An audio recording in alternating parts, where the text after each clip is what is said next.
Okay, we are going to go ahead and jump into Unit 2.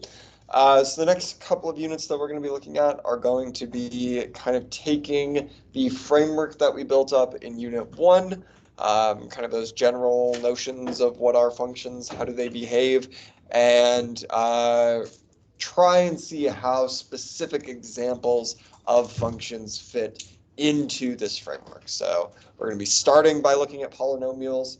We're going to look at rationals. We're going to look at logarithms. We're going to look at exponentials, see how all of these kind of play within that whole function framework idea. But before we can really talk about polynomials, we have to clarify, or maybe not clarify, but enumerate upon one thing that we have mentioned. We've like acknowledged its existence and then really just kind of moved on, and that is imaginary numbers. Although, again, we're going to see that that's just kind of a road stop. This is really going to be focusing on what are complex numbers, how do we work with them, what do they do. We'll explore this a lot more in depth at the end of this course, kind of Unit 6. But this will be kind of a nice little checkpoint for kind of expanding our idea on what is a number. So an imaginary number is going to be any number that can be written as, I'm going to designate it as b times I, where b is just some real number. This could be like pi, this could be -2, this could be whatever. It doesn't matter. The important thing here is what I is. Now, this is something that we have seen before, but does anyone know, or does anyone remember what this quantity I is? So it is imaginary, yes. But what is that equal at? Square root of -1. Very good. So this is our designator that what we are looking at is an imaginary number. We are going to define this with a value, say that this is the square root of -1. Now, this allows us to do a couple of things. First and foremost, it now means that we can take the square root of negative numbers, which is a thing that we weren't able to do before. It is also, I think, worth noting, I think there's a general kind of misconception around imaginary numbers, especially just with how the real numbers are classified as real and imaginary numbers are classified as imaginary. So there's this kind of tendency to think, oh, well, the imaginary numbers, why are we even talking about these? They're not even real. And while that is true in a classification sense, they are still very much numbers. We still very much can do math with them, and they still very much have an effect on the real world. Electricity running through the bulbs that power all of our lights are governed by math that has to do with imaginary numbers. Anything like quantum mechanics related is going to have to do with imaginary numbers. So there's a lot of physics that these kind of involve. They also give us kind of a nice completed number system. We are now able to take square roots of negatives, which we were not allowed to do before. Okay, so how do we take square roots of negatives? Good news is that this is it's not really so different from taking the square root of a positive number. There's just like one extra step that we have to kind of now account for. So looking at example 1a here, we're trying to figure out the square root of -49. And before we would have said, that negative, it kind of has stymied us. But now we have a way to work around it. So rather than thinking of this as -49, I like to think of this as the square root of -1 times 49. Now, if this were -1 plus 49, we couldn't do what we're about to do. If this were addition or subtraction, we couldn't split apart this radical. But because this is multiplication, and because radicals are basically just exponents, and by basically I mean literally are just exponents, we actually can split apart this radical. This is the square root of -1 times the square root of 49. So going from a problem that we don't really have quite so clear of an answer to into one where we know what both of these constituent parts are. What is the square root of 49? That is just 7. And then what did we just say is the square root of -1? That is our new value, I.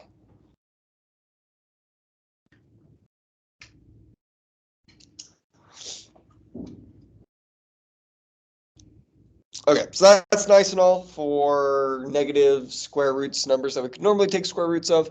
But of course, math is not always going to be quite that nice. The good news, though, is that the way we take square roots of numbers that are not so nice, still the exact same way that we would do before. Now, note that for this class, I do not require you to simplify much. It's really just the fraction thing that I care about. If you wanted to write this as I root 49, that would be fine by me. Pearson is going to have issues with that, and there's maybe some things that you might be overlooking by not simplifying to that extent. And so I would like you to, at the very least, be able to simplify something like 1b if you were to come across it. So thinking of the square root of -44, we can do the exact same thing. Split this into the square root of -1 times the square root of 44. And now how can I simplify the square root of 44? What can I do? Yeah, pull out a 4, absolutely. So we could write this as the square root of 4 times the square root of 11. And what is the square root of 4? And so we get to root 11, and then the square root of -1 becomes an I. And so what do we really get? Well, we really get 2I root 11.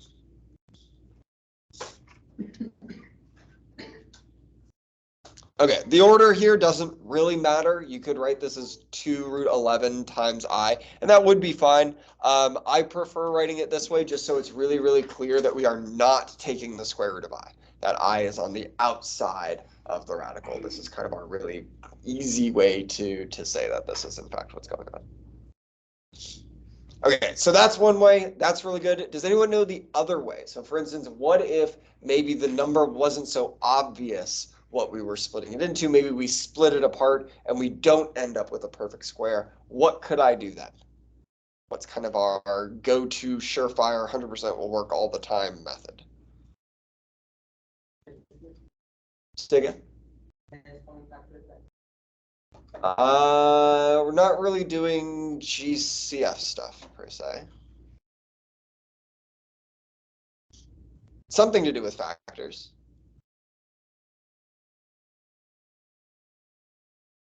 Say again? So not quite in this case.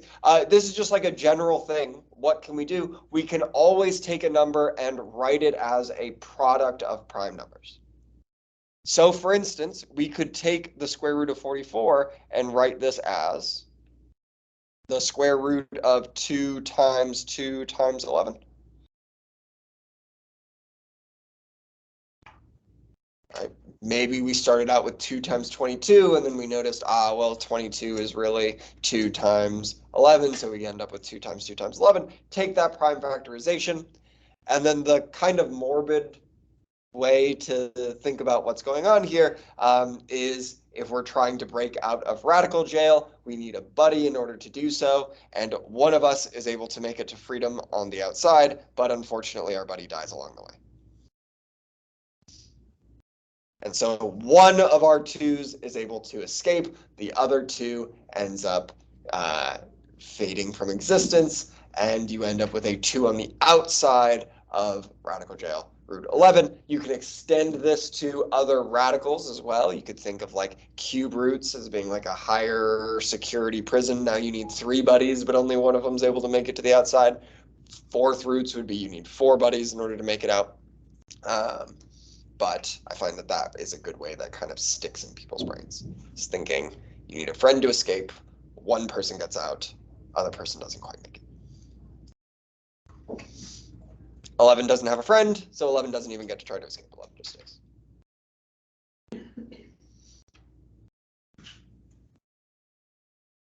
All right. Questions about taking square roots of negatives? Yeah, Keenan. So, I'm sorry, this is a stupid question. No, you're good. Never actually learned about square roots. Is that just like for 49? Let's say is that just like 2/7?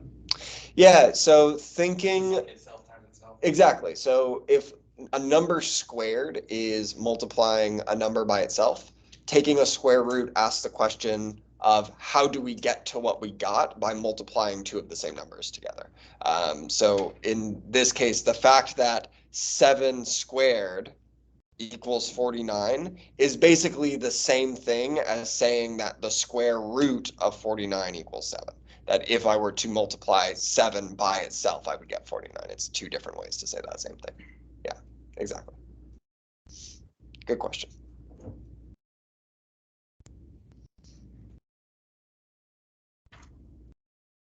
And before, we didn't have a way, right? So for the square root of -1, there wasn't a way to do this.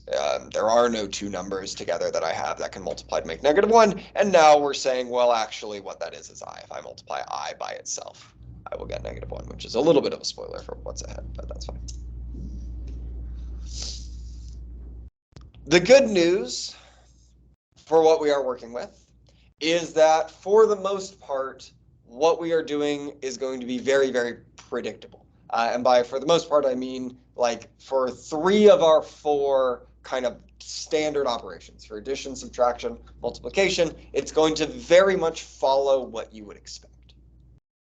So for instance, if I wanted to take, we'll say, we'll do -7i, no, we'll do -7 plus I and add it with 6 minus 3i,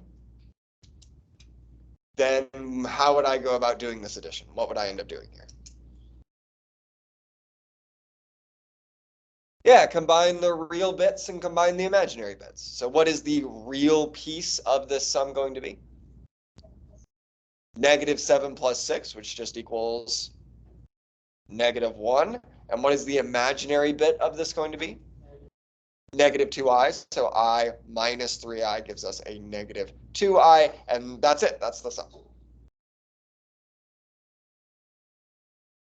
Right? So adding imaginary numbers together and also subtracting. You would subtract the real bits. You would subtract the imaginary bits. Exactly what you would expect. It's like combining like terms almost. Okay. Now multiplication is a little bit trickier. Still falls within the realm of things that we would probably expect to need to do. Notice what we have here is a binomial times a binomial. We have a couple of different methods to approach this. If you guys have FOILed out binomials, that would be one way to do it. The way I like to do it is, or the way that I know that CHS has shown it in the past, is by doing this like box method, where we set up like a Punnett square. Where this is 2 plus 6i. This is -3 plus 7i. -3 times 2 is -6. -3 times 6i is -18i. 2 times 7i is 14i. And then 7i times 6i, I get 42i squared.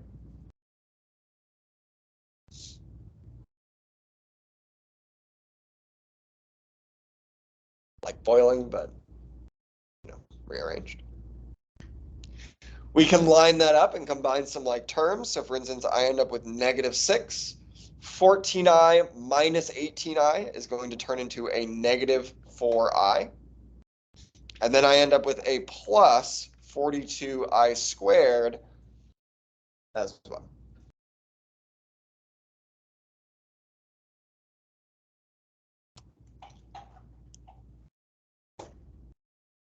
Yeah, done.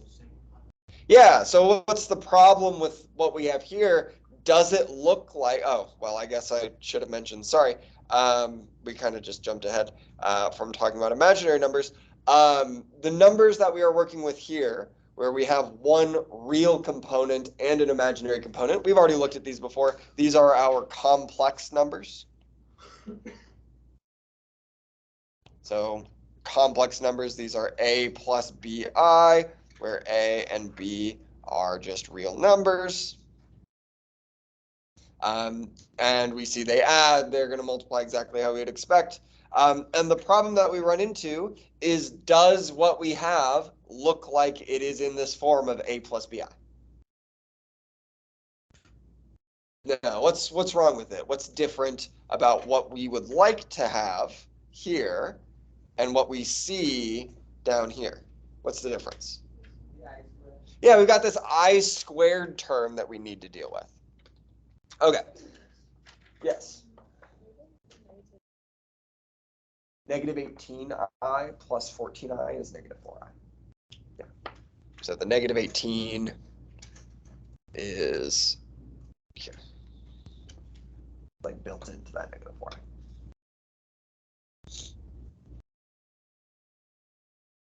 So we need to deal with this I squared.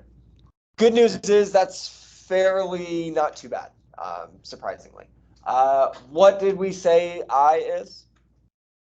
The square root of negative 1. And so what would I squared be? Right, so when we square a square root, we just end up with negative 1. And so this plus 42i squared is really negative 42.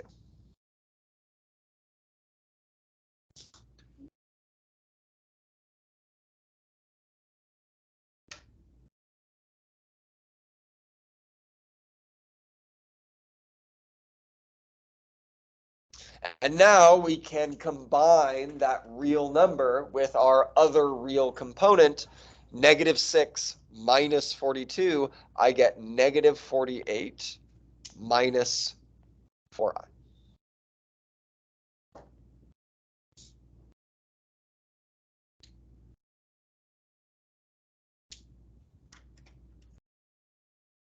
Yeah, sorry. What happened to the positive 42i squared? What did I squared become? Negative 1. And so positive 42i squared is the same as negative 1 times 42, which is negative 42.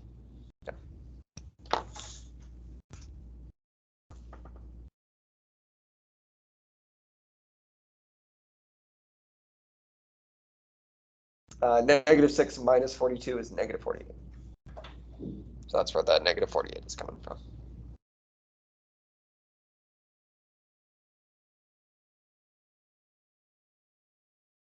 Good questions. Other questions here?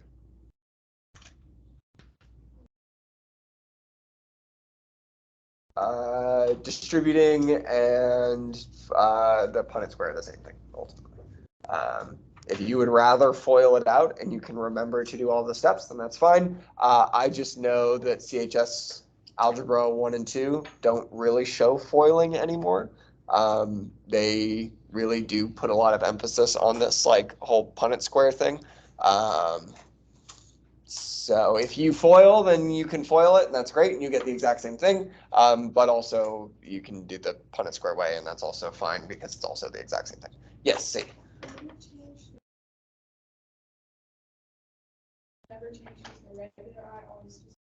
Yeah, you're always just going to leave. So the square root of negative 1, we kind of just replace that with I. This is going to be fairly useful because what the square root of negative 1 actually does, like in terms of its value, is it's going to send us, we're going to see this at the end of the semester in a while, is that it's going to basically be telling us a directional input to move. So that I doesn't actually do anything to the value. It tells us something about direction, which we'll explore a little bit later.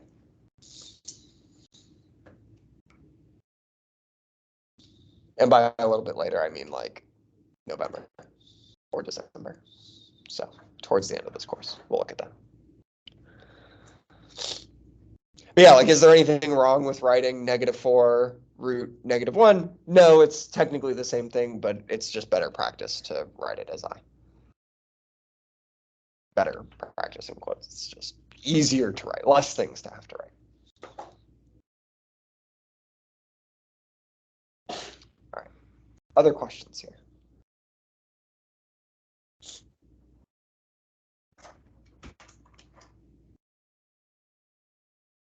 All right, let's take, we'll say 5 to 10 minutes. Take a stab at A, B, and D. For example 2. So example 2, A, B, and D.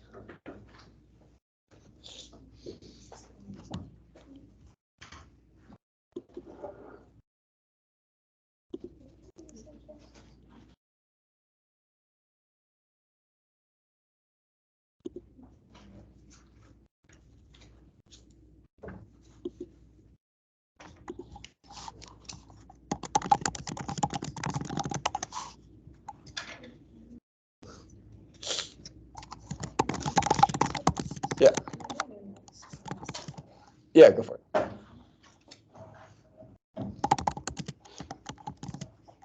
How did you mess it up? Oh, for A. Here, rather than getting new notes.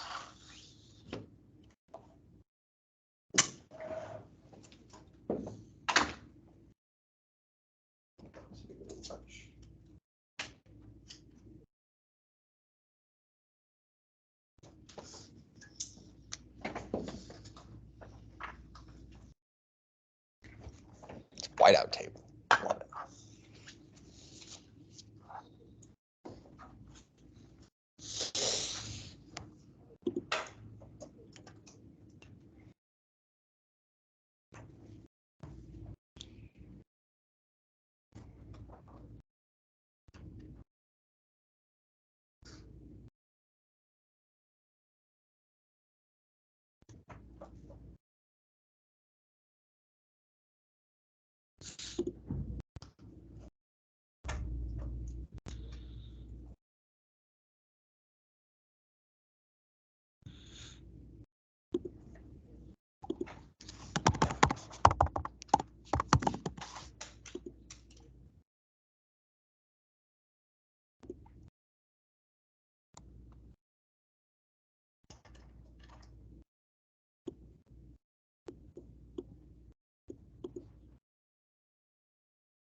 I messed up.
All right, let's take a look here. Looking at A, what is the real component that we got for 2A here? -1, fantastic. So 2 minus 3 plus -3 in particular, -1. And then what is our imaginary component? 13i, very good.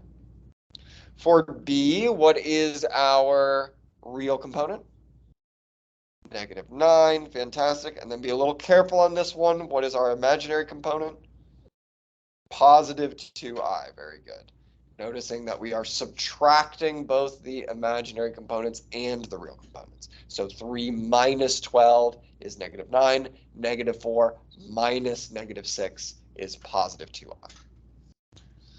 All right, and then for D, we could absolutely do the same thing that we did for C. You could FOIL it, whatever you want to do.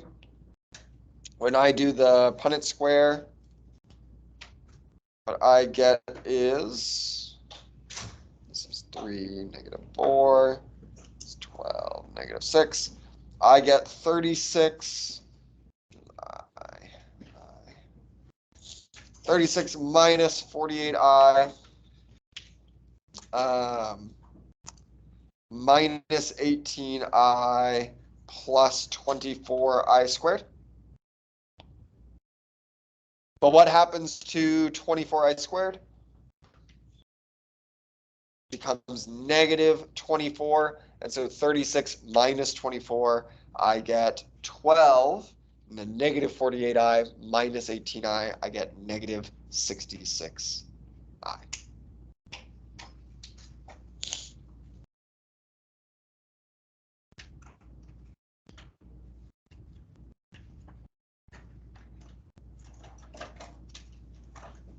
All right, questions with example 2. Hold on, A, we got -48, -4i. On, oh, that was C. So that was, so A is adding them together, and then C is multiplying them together. So I use the same numbers, I just changed the operation. So A is those two numbers added, and C is those two numbers multiplied. We did C instead of A, yeah. Sorry, I should have made that a little more clear. Got a little confusion on that.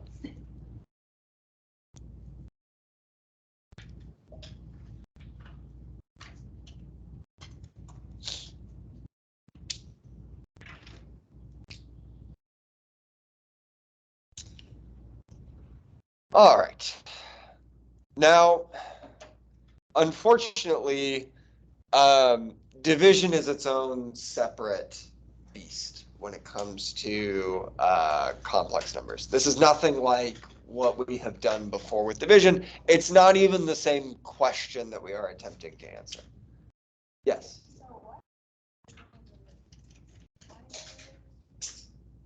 You could FOIL it as well. Yeah, foiling and doing the Punnett squares are the same thing. Whichever way you want to do it is fine. Yeah. So division is like its own thing. Normally when we're talking about division, we're always asking this question of like, how many groups of a certain size can I make? So like if I'm dividing something into fourths, how many, groups of that particular size am I able to make, or how many pieces am I cutting up my thing into? And that's perfectly fine. That's a totally fine way to think about it. But what we are going to end up looking at today, again, totally different. There isn't like a thing of like cutting something up into 3 minus 2i pieces. That just doesn't really make sense. And so what this division is actually doing is we're not really doing division. Like we're not really though. Really what we're doing is simplifying a fraction. In particular, our goal with division here, our goal with this operation is to find a plus bi. In other words, we are trying to make our complex number look like a complex number. Now that can be a little bit tricky, particularly when the denominator is a complex number. So for instance, if we tried to like split apart this fraction, notice here that because we have addition and subtraction going on in the numerator and denominator, we can't cancel anything. But we could try to split apart this fraction. For instance, this is equal to like 3 over 3 minus 2i plus 2i over 3 minus 2i. Still can't cancel anything, but does what we have here look like a real number plus an imaginary number?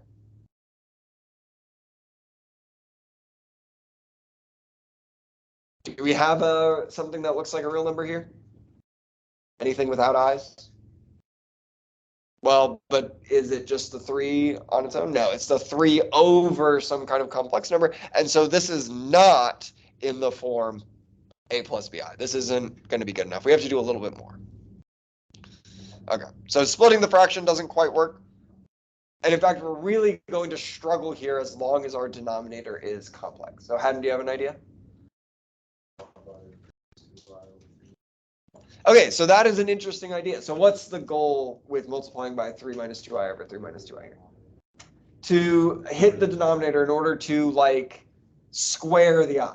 Because what do we know about what happens when we square i?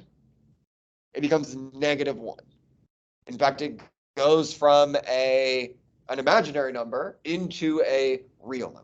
So if we can get our I to square and not introduce any other new i's, kind of like what we saw with these examples where new i's kind of spring up as we do out this multiplication, and we can find the right thing to multiply by, then we are in business. I like your idea of doing 3 minus 2i. We're going to use something a little bit different, though. We're going to use what's called the difference of two squares. So 3 minus 2i is going to still have like middle stuff. And you could check that. You could try multiplying by 3 minus 2i.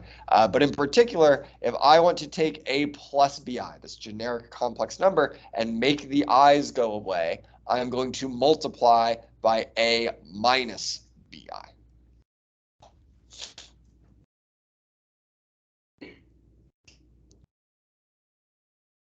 Okay, what is this to do? Well, we could do out the multiplication here and actually see what's going to happen when we do this. A times a is going to give me a squared. A times negative bi is going to give me a negative abi. Bi times a is going to give me a positive abi. And then bi times negative bi is going to give me a negative b squared I squared.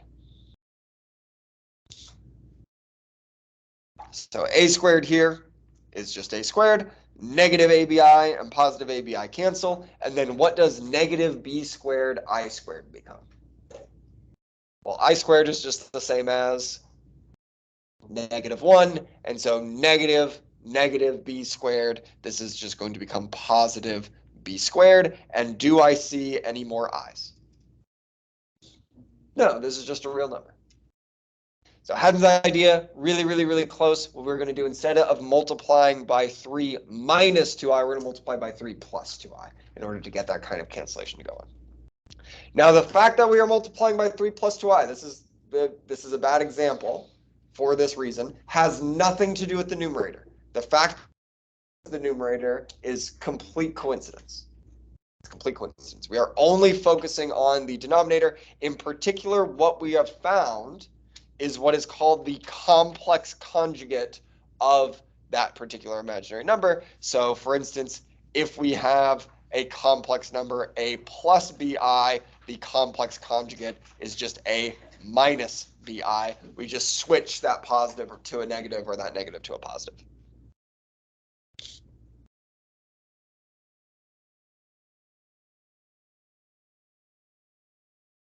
So in the case of looking at this denominator here, we're trying to make it a real number. We are going to multiply by that complex conjugate, in this case, 3 plus 2i. Again, nothing to do with the numerator. The fact that that's the same is a coincidence. What it has to do with is canceling out the i's in the denominator. Okay, if I am multiplying by 3 plus 2i on my denominator, where else do I have to do that? Numerator as well. Fantastic. So 3 plus 2i. In the denominator, this result that we found, that this is going to be equal to a squared plus b squared, is generic. You could just jump straight to the end, square the value of a, square the value of b, and be done. But let's actually do out the multiplication here. That could be useful to see. So looking at this, 3 times 3 is going to give us 9. 2i times 3 is going to give us a positive 6i. Negative 2i times 3 is going to give us a negative 6i. And then negative 2i times 2i is going to give us a negative 4i squared. 6i, negative 6i are going to cancel. And then negative 4i squared is really just the same as what number?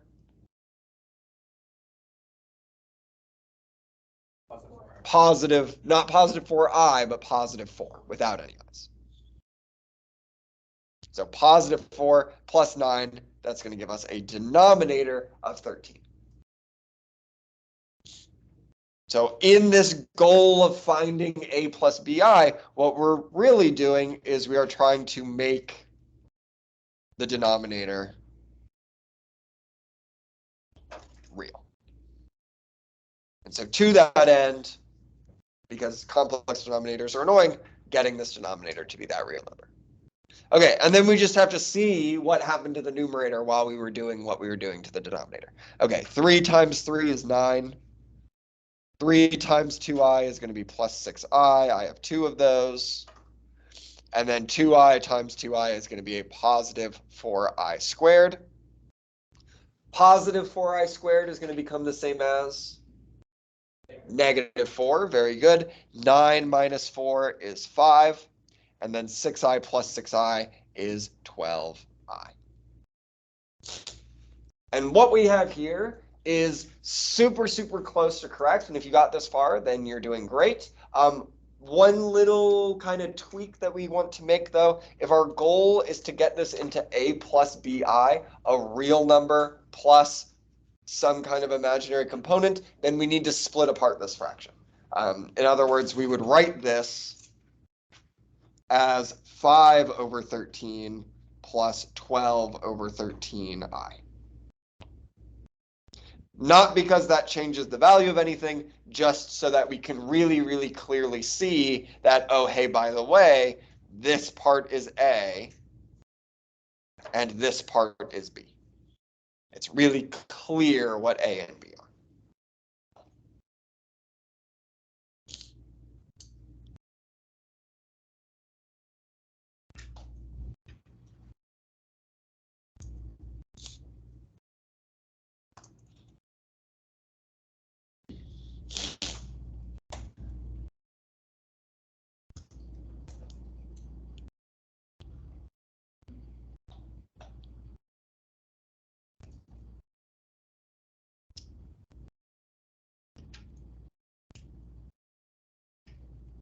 right, questions with our division here?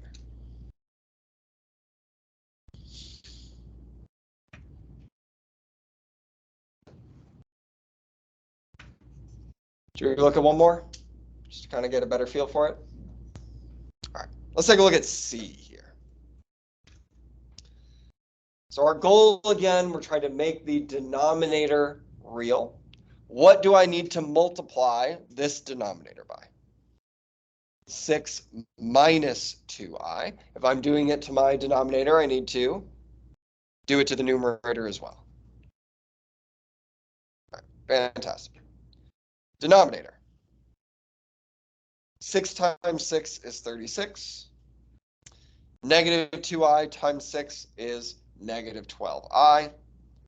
Positive 2i times 6 is positive 12i. Oh, go figure, all of those I terms are going to cancel, except that's what we were going for, so that's not a surprise. And then we've got a negative 4i squared there in the denominator. Okay.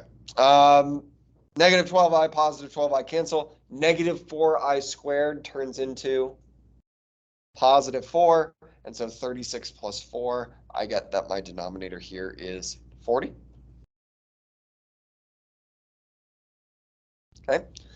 Looking at my numerator, 6 times 5 is 30. Negative 7i times 6 is negative 42i. Negative 2i times 5 is negative 10i. And then negative 7i times negative 2i, I get positive 14i squared. But what is positive 14i squared? That's negative 14. So 30 minus 14 is going to be 16. Negative 42i minus 10i, I get negative 52i. And if we got this far, that's really, really good. But the last thing we have to do, split apart this fraction here. I get that this is equal to 16 over 40 minus 52 over 40i, which is perfect. You can totally leave it like that, but we can also simplify this. This is going to be 2/5 minus 13/10 I. But this is perfect.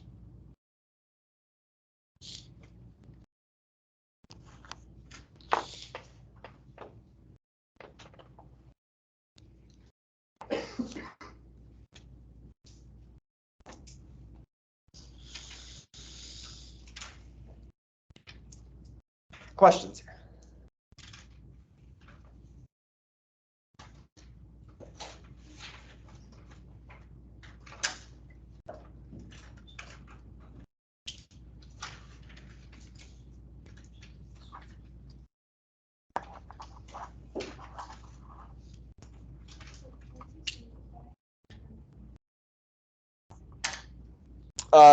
No, it doesn't matter.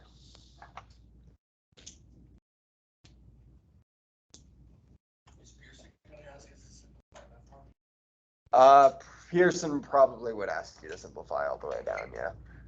But for the purposes of this, you could leave it, the fractions unsimplified. You also probably, unless it asks you to put it in fraction form, from like here, put it into decimal form. So this would be like 0.4 minus 1.3i, and that's also like totally fine. I would also accept that.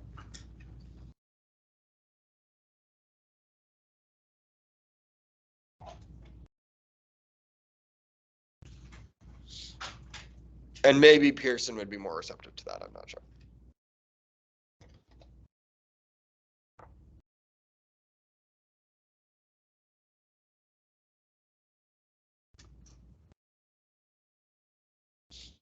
Okay, one more thing to look at. I think this part's actually pretty cool, and has some tie-ins to some, it's like lower upper level math. Like it's something that you talk about in like abstract algebra and some computer science classes, but is actually, as far as topics go, one that's very digestible. Has anyone in here taken computer science? Curiosity. Have you guys talked about modular arithmetic? Cool. I figured not, but we'll see. It's something that's pretty cool, and actually can sometimes give you a nice, easy way to deal with certain like SAT standardized test questions, which is cool. Okay. So the next bit deals with powers of I. We have already talked about powers of I. All right. So far, I claim that we know 3 different powers of I. What is I to the power of 0 going to be? 1. Anything to the power of 0 is just 1. What is I to the power of 1 going to be? Square root of negative 1. We're just going to write it as I still, right? Anything to the power of 1 is just itself. You could also write that as square root of negative 1, but that's totally fine. And then what did we say is I squared? Negative 1. Very good. Okay, what is I cubed going to be? How could I find I cubed from all of this?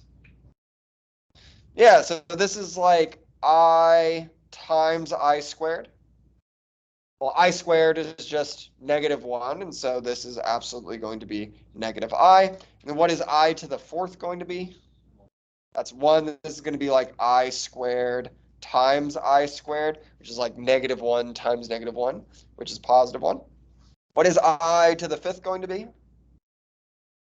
I, so this is like I to the 4th, or I times I to the 4th. Well, I to the 4th is just 1, and so this is just going to be I. And what do we notice? We have this repetition going on here. I to the 6th is going to be negative 1. This is like I squared times I to the 4th, which is equal to negative 1. I to the 7th. This would be like I cubed times I to the 4th, which is going to be equal to negative I, and we can go on and on and on forever and ever and ever. We could also have gone the other direction. I to the negative 1 is going to be the power that comes right before when our power is 1. That's going to be like negative I, and so on, kind of in the opposite direction. Okay, so that's great and all. And we have a couple of different ways that we can kind of use that information in order to help us solve this. I'm going to write this out, though, in a particular way. Our claim here is that 1 is really the same as I to the 0, but that is also the same as I to the 4. That's also the same as I to the 8th. That's also the same as I to the 12th, so on. What do we notice about each of those numbers, each of those powers? They are even, I agree. What else? There's something more specific than that, yeah? They go up by 4, and not only do they go up by 4, they are each perfectly divisible by 4. Okay, so each of these powers we notice are divisible by 4. Okay, what about for I? So we have like I to the 1. We said that's the same as like I to the 5th. We go ahead and say that that's going to be like I to the 9th. That's going to be like I to the 13th. What's going on here?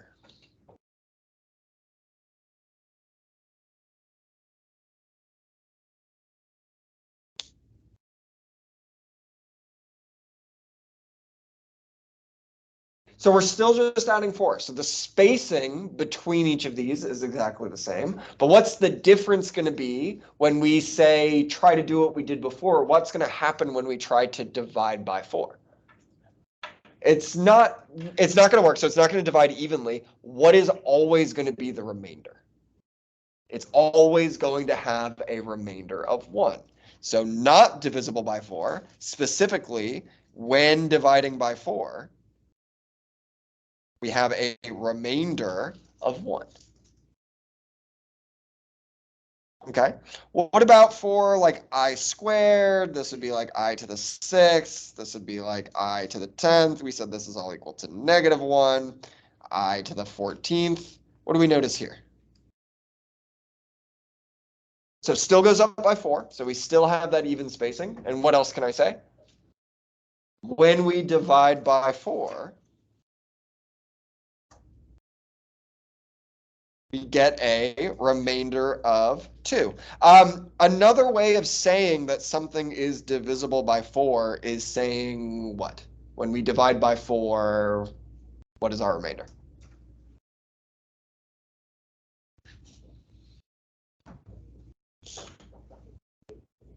When for something that is divisible by 4, when you divide by 4, how much should be left over? I'm thinking back to the first line.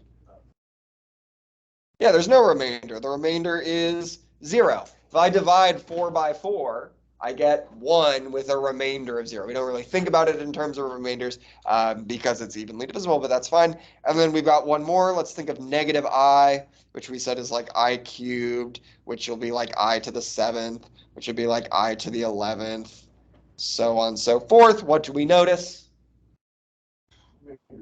When we divide the power by 4, I guess I should note what we are specifically dividing. We're not dividing I by 4. We're dividing the power by 4. We get a remainder of 3. What you have just observed is the remainder class of these particular numbers. And what this allows you to do is it allows you to instantly tell what these are going to simplify down to. All you need to do is divide the power by 4. And that will tell you, based on your decimal, based on the remainder, how close you are to, or which of these kind of remainder classes you fall into. All right. So let's try it. I tried to pick some relatively ridiculous numbers. I to the power of 43. What happens when I divide 43 by 4? This is equal to like 10 with a remainder of 3. And so what is this I to the 43 going to be the same as? This is like I cubed, which we said is negative I. That's cool. What about 367? What's 367 divided by 4? 91 with a remainder of 3. Now the 10 and the 91, they don't matter. They just tell us like how far we would have to slide along in order to actually see this power. We don't want to slide along 91 times. So 91 with a remainder of 3, which means what is this the same as? This is just equal to I cubed again, which is equal to absolutely negative I.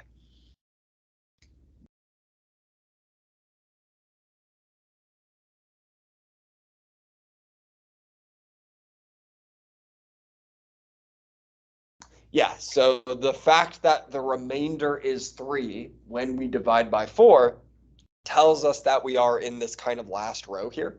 Think of that last row as powers that have a remainder of 3 when divisible by 4 or when dividing by 4.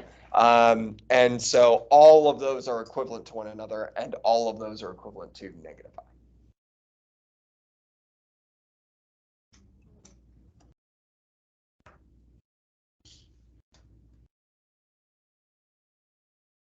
Okay, negative powers are a little bit tricky. I will go ahead and give you that. Negative powers can be a little bit tricky. Let's see if we can't take this negative power, multiply it by something that isn't going to change its value until it becomes a positive power.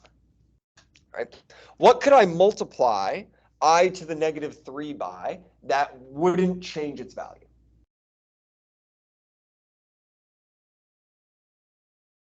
In fact, what's the only thing that I can multiply by that's not going to change something's value? 1. 1 is the same as anything in this row, right? Everything in this row is the same as 1. So if I multiply by I to a power that is divisible by 4, am I changing the value of what I'm multiplying?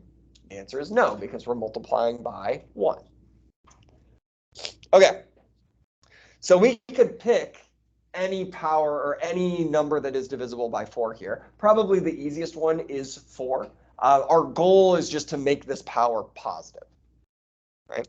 So for instance, if I multiply by I to the power of 4, how do I combine these exponents? Base to a power times base to a power, what do? We add the exponents. And so this is I to the -3 plus 4, which is just I. Okay. But we didn't need to be that specific. Let's say I wanted to find out what I to the negative 1167 is.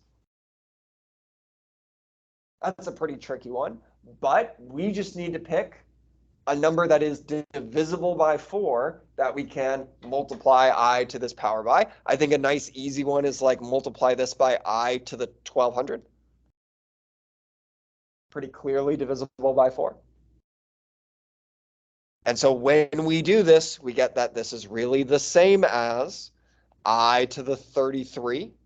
And now we can run our divisibility check. 33 divided by 4 is 8 with a remainder of 1. This is going to be equal to just I.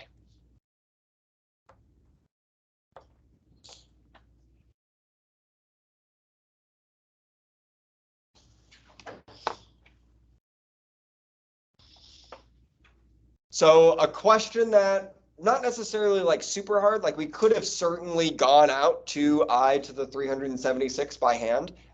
It wouldn't necessarily even take that long, but it would certainly be annoying. It wouldn't be particularly fun to do, but a really kind of cool way to take something that would normally be very, very obnoxious and to turn it into a very, very nice, compact problem that we can solve pretty much instantly. Yes. Quiz. Yeah.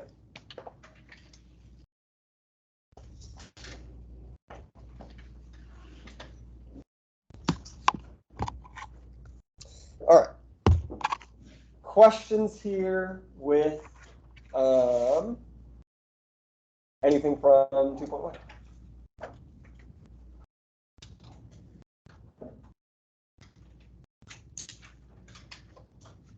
Yeah. Bryce.